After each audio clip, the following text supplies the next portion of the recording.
Welcome to the Earth Feels podcast. I'm Rose. And I'm Christine.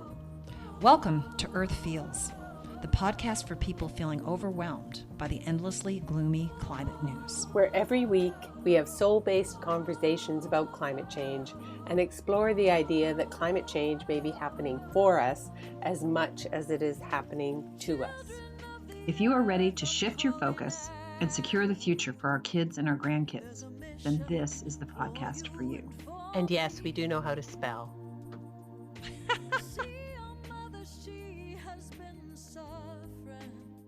Hey there, it's Rose here with today's question. How do we make our investments reflect our values? And to help me explore that query is James Cox. He's a financial advisor who specializes in socially responsible investing. And as a side, James also produces the podcast Human Insight with James Fox and covers issues like climate change, building a responsible economy, health, and life and death. All insights on the human perspective. So welcome, James. Nice to meet you. Thank you very much for having me. Yeah. So talk to us about what is socially responsible investment.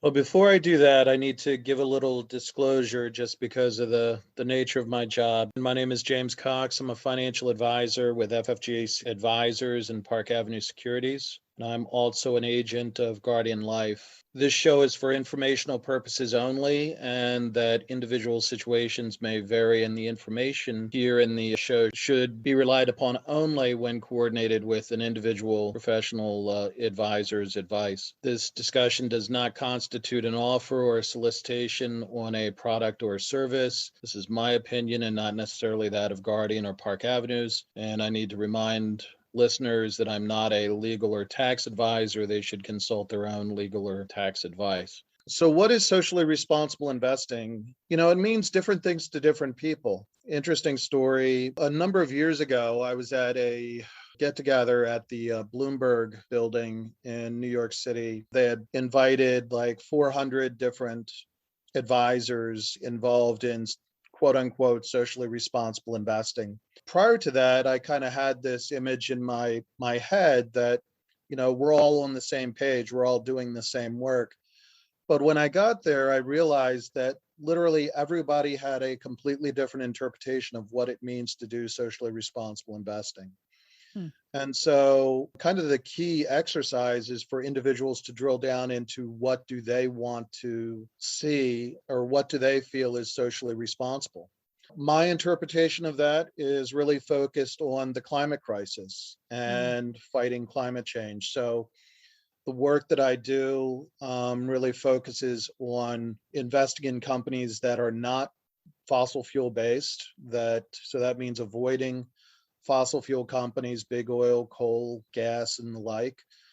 But also I avoid banks because the banks are really funding a lot of the projects that are financing the climate crisis. What about insurance companies? Because they seem to be really one of the top three there too.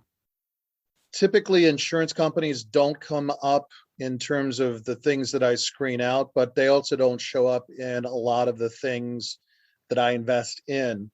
So secondarily, they don't end up with any dollars that I'm putting to work for my clients. Is there such a thing as a 100% fossil fuel free portfolio? Mine is. Okay. Yeah.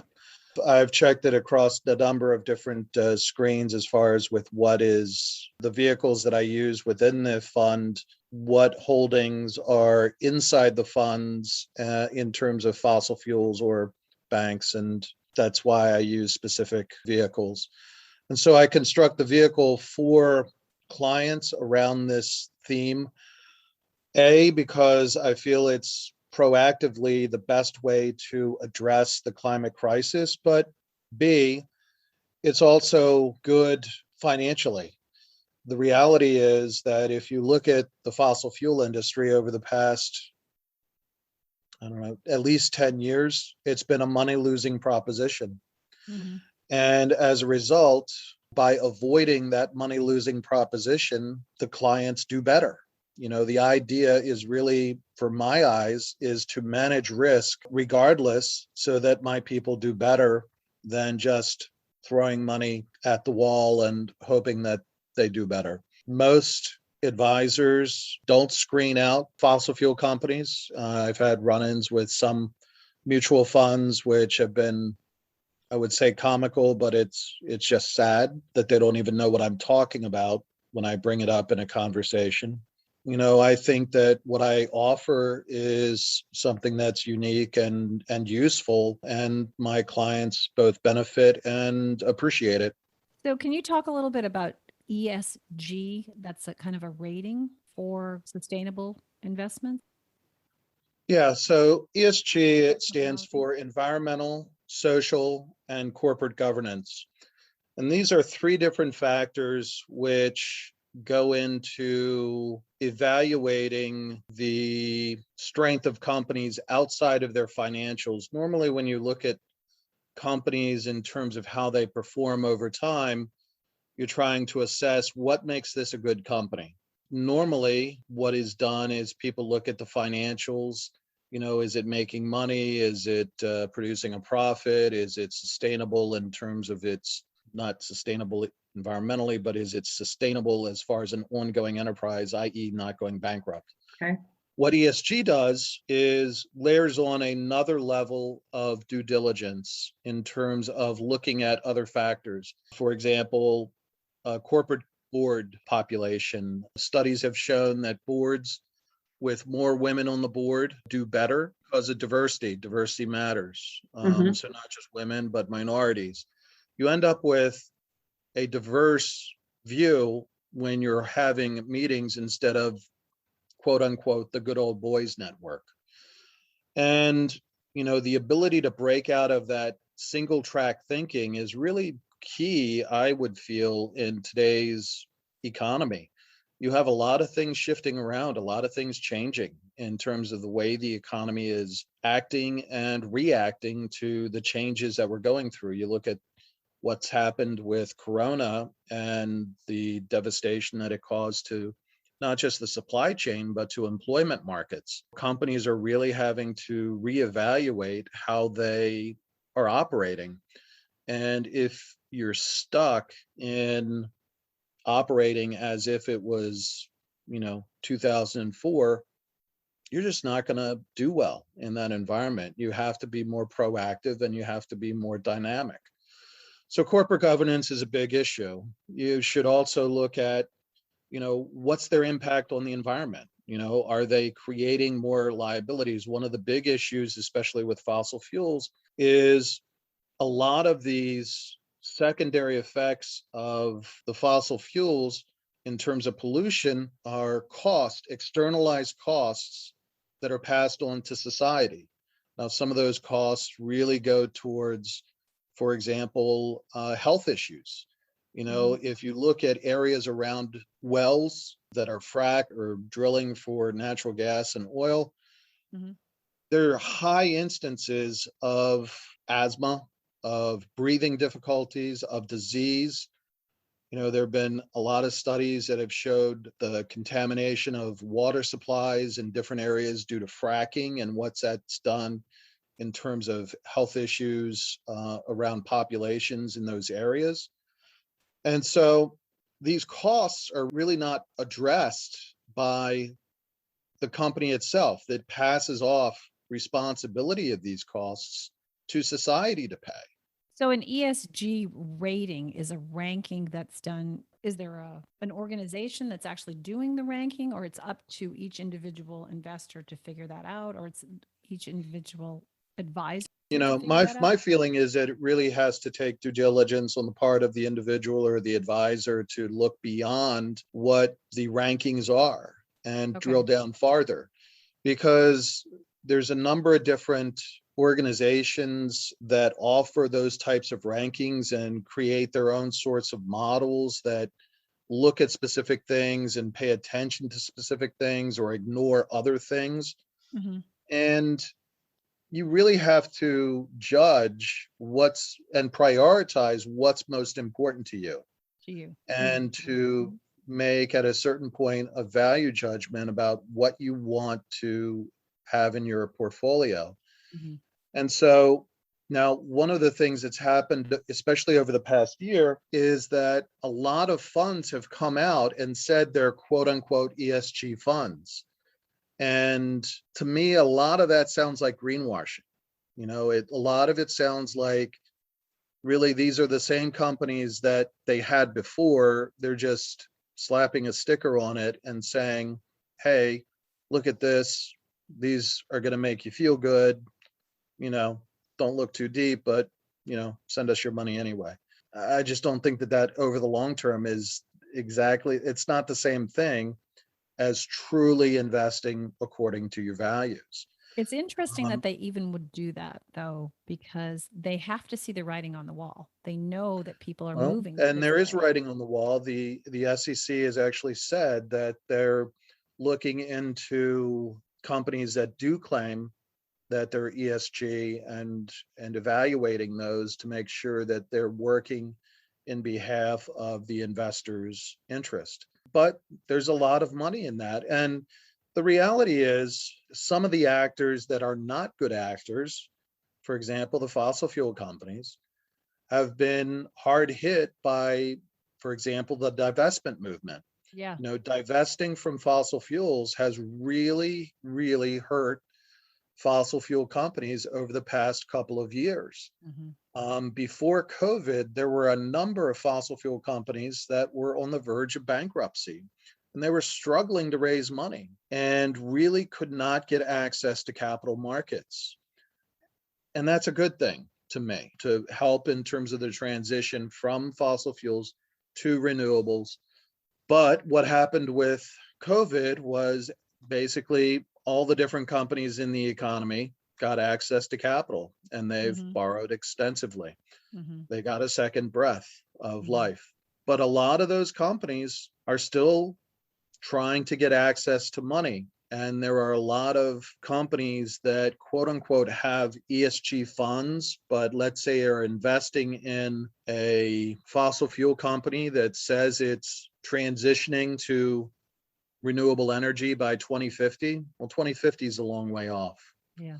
And really that doesn't wash for me. Because of that claim, now they'll have their shares bought by such and such quote unquote ESG fund because they're transitioning to the new economy.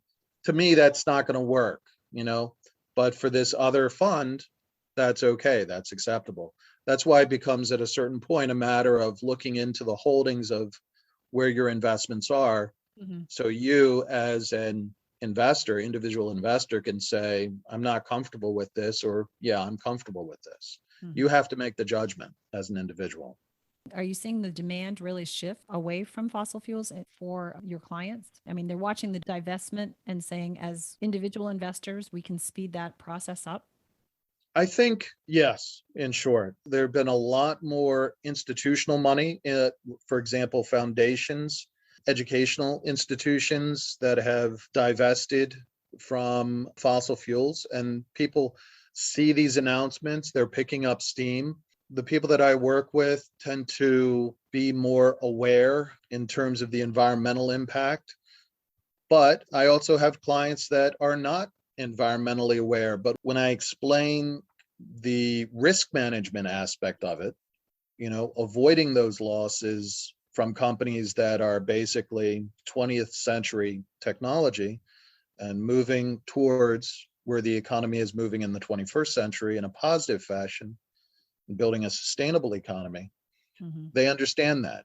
And so for me, that makes me optimistic, because there you don't have the tree huggers necessarily, but you have people who just want to do the right thing and do well, and they get it. And so to me, that really is crossing a bridge in a positive way. Yeah, if you can present it from a risk standpoint, you're right. It's moving away from the tree hugging. We want to take care of the planet to expands the universe of people who are actually interested in it for their own sake.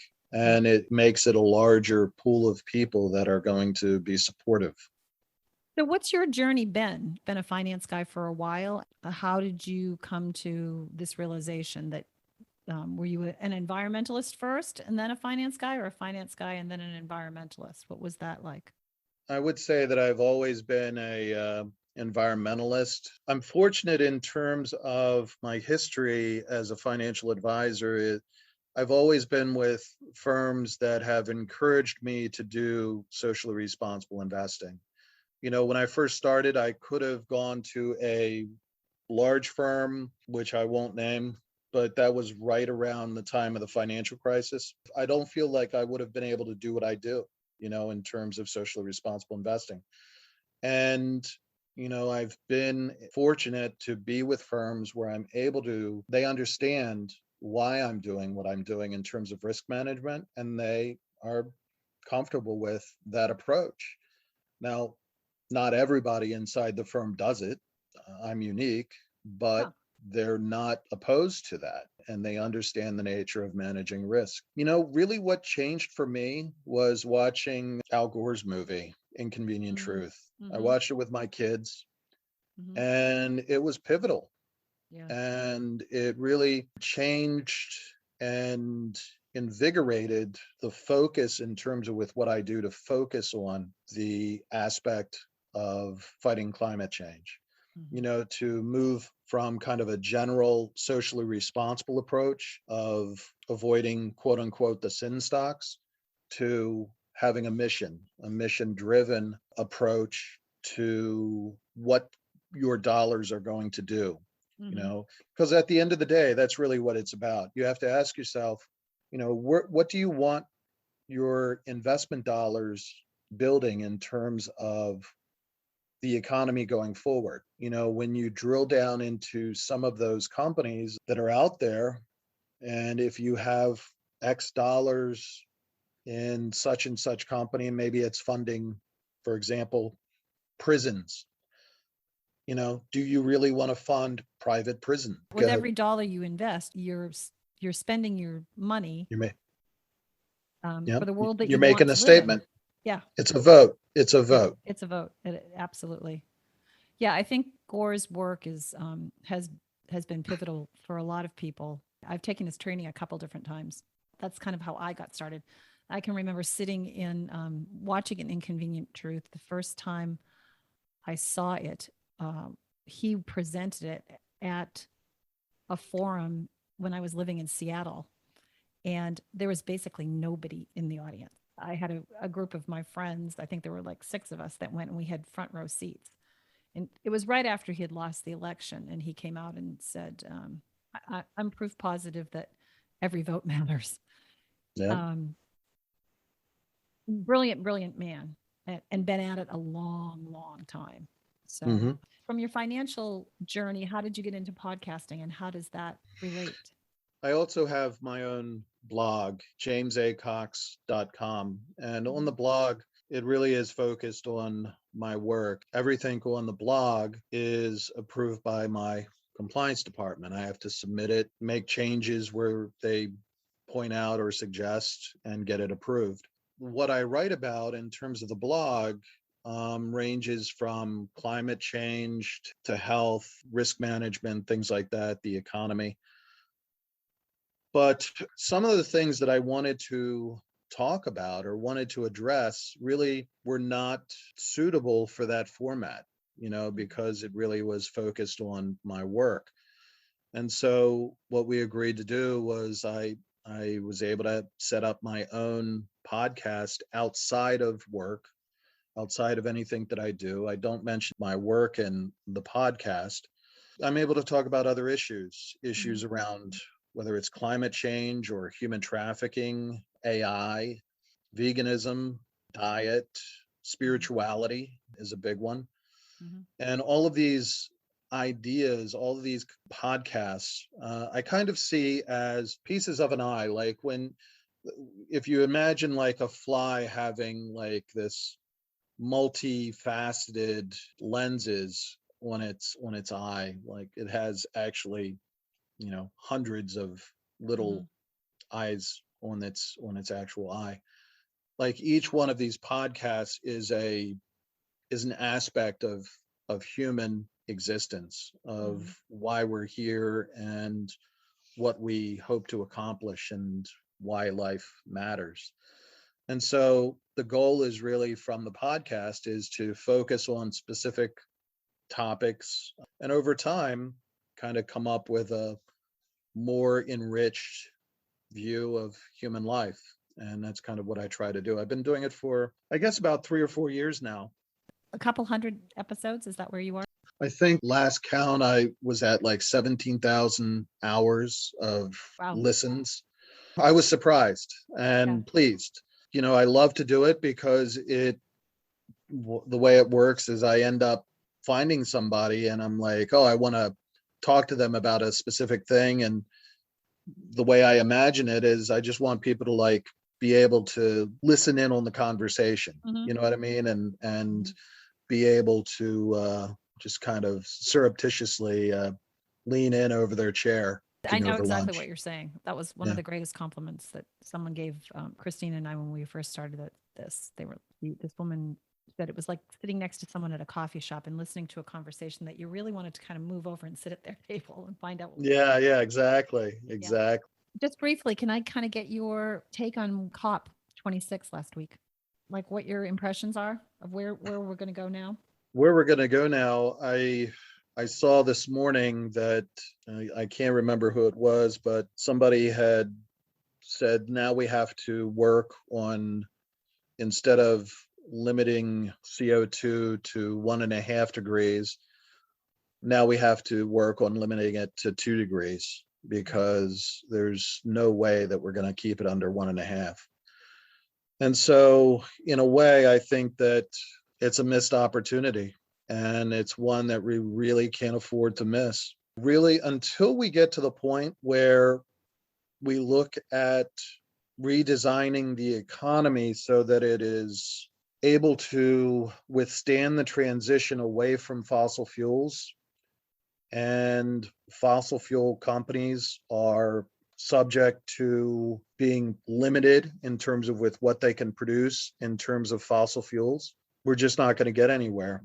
And it's difficult because a lot of the issue, I think, is Citizens United and what's happened with corporate interests in terms of running the political system. And until that changes, I really don't think that we can get our hands around the main issue, which is decarbonization. Right. And not just going to net zero, but actually coming up with strategies to cut down on the actual production of carbon and the actual sequestration of carbon through, I would say, natural and, Technological. Ecological factors, not necessarily technological, because I feel like a lot of the fossil fuel companies hide behind the technology aspect of carbon capture as an excuse for them to push out the calendar more. And I find a real problem with that. I mean, the reality is we need a civilian conservation corps that's planting millions of trees all around the world. We not only need to plant more trees, we need to make up for the trees that burn because we have forest fires that rage across continents, whether it's, Siberia, as it did over the summer, or the Western United States and Canada, let alone Brazil. So we need to really tackle that aspect. And I just don't see that happening coming out of COP26 and the kind of current political system that we have. That being said, I think we need to keep pushing. The biggest influence in the whole thing in terms of COP26 is Greta, and the fact that she is a unifying factor for the young to stand up to the system and say no more. Speaking truth to power. And she's good at it. Her words carry a lot of weight. The powers that be have difficulty resisting. Simply amazing how she's come out of nowhere, really, at this time. From a spiritual aspect, I'm sure that's something that you think about too. It's just like, Yeah. it's I young mean, women imagine a who world where there disappeared. was no Greta. Yeah, I mean, exactly. it would be abysmally worse, I Yeah. think. Yep. Yeah, she's really leading the charge. We're going to have to wrap this up. I really appreciate your time, but we always close with a 3-point process. And the first of those points is good news on the climate front. Do you have something that you want to put in there as good news, something that you feel optimistic about? I think the good news is divestment works. And I would only say that keep pushing for divestment, whether it's in terms of your own personal investments, make a stand. Recognize that institutions are out there making those changes. Over the summer, the Rockefeller Foundation agreed to divest from fossil fuels, which is, Huge. not ironic, but iconic because the Rockefellers started Standard Oil, Right. the largest Right. of all the oil companies in the world at the time. And to have them be one of the leaders in terms of divestment, it says a lot. Yeah. Ford Foundation as well. Yep. So that's I think the most optimistic thing, because divestment does work. It really does hurt them in terms of being able to finance further projects, which would further push us down, a path of more CO2 being pumped into the atmosphere. Yeah. And not just CO2, but methane. Methane. Yeah. Yeah. Yeah. The number of untapped wells, Yeah. just abandoned wells, is incredible. And I think Yeah. that's something that we really aren't taking a look at. And then as an action step, what would you tell our listeners that they can do? I think it's important to form a tribe, to communicate and be in constant communication with people who support your values. It doesn't necessarily mean going out and poking people and prodding and agitating people that actively disagree, but you have to have people who support you, that understand and come from your same point of view in your circle, so you don't go mad, that you don't feel isolated. Isolation is the worst because it will lead you to inaction.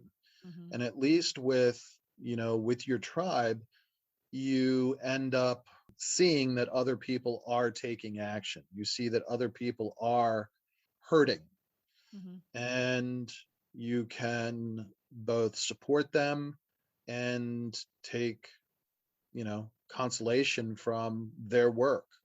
So you have to build your tribe, and you have to be communicative with other people to try to support and push forward. Agreed. Yeah, community. And I think it is getting easier to find other people that are like-minded. Yeah. The more people become educated. The media is doing a much better job of reporting.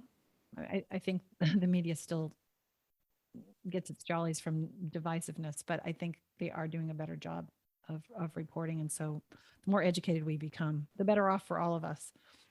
You're in this work all the time. What do you do to stay sane when you're in a sense of overwhelm? What do you personally do? I think everybody is a creative person. My creativity comes in different aspects. I do the podcast. I write a lot. I'm pretty spiritual. I'm a big fan of Ram Dass. So spirituality plays a big role. But I would say when the thing that really keeps me on an even keel is painting. I do a lot of watercolor painting. And I'd actually not painted for about 2 years until the past few months. And the past few months, I've done a lot of painting, and it has really helped in terms of feeling better and feeling healthier, more connected.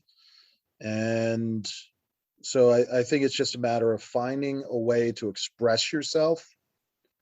And for me, that's what painting is. Nice. Nice. We all have some creativity inside of us. I do believe that. I think it gets quashed when we're pretty young, unless you've gone down the path of becoming a dancer or Yeah. a writer or whatever. for Well, it's tough because society pushes back and people end up, you have to work X number of hours. Yeah, you're just paying the bills and you're like, you're just going through the motions and you don't have the energy to actually be a human being. You're acting in a role instead. And I think it's important to find ways to be human, whether that means learning, finding ways to stay connected in terms of constantly keeping yourself up to date in terms of learning, but building creative skills, whether it's painting, whether it's writing, whether it's gardening, cooking. I love to cook, don't really follow any recipes. It's pure chaos, but it's a lot of fun, and it ends up being an exercise in creativity and living a healthy vegan life. connecting with joy. Okay, well, thank you so much, James. I appreciate your time. That's this week's Friday episode of Earth Feels. Special thanks to singer-songwriter Kristen Hoffman for generously allowing us to use Song for the Ocean. Thanks for listening. Don't forget, subscribe to our podcast so you don't miss an episode. Catch you next time. Bye-bye. Children of the earth, I'm calling out. There's a mission for you and